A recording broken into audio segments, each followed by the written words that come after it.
Hi guys, ito po yung sample unit house natin na 2-bedroom. Ngayon, pasukin po natin yung Adlaw unit. Ito po yung sample unit nating 2-bedroom. Yan. So, ito po yung dress-up unit. Hindi po kayo. Ito po yung dress-up unit natin ng Adlaw. So, ito po yung dining area natin. And then, ito po yung kitchen area natin. And kagandahan kasi dito, meron din tayong drying cage. So, ito yung drying cage nyo. So, ito siya.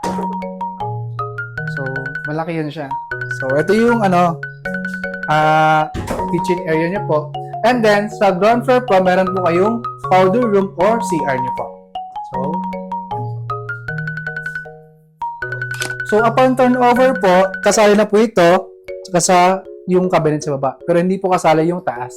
So, ito po yung turnover unit natin sa bare. So, nakita nyo po, pulidong-pulido po yung construction natin. So, dito po yung dining area natin. And then, akyat po tayo sa second floor po. So, napapansin nyo po, yung hagdanan is kayang-kaya sa mga elders or mga kids. So, napaka-friendly yung hagdanan po natin. So, pag akyat po natin, pagpasok natin, meron po tayong CR dito sa second floor. Yan. So, eto din po yung master's bedroom natin na sobrang ganda. Yan, sobrang ganda po ng master's bedroom natin. Then, malaki din siya.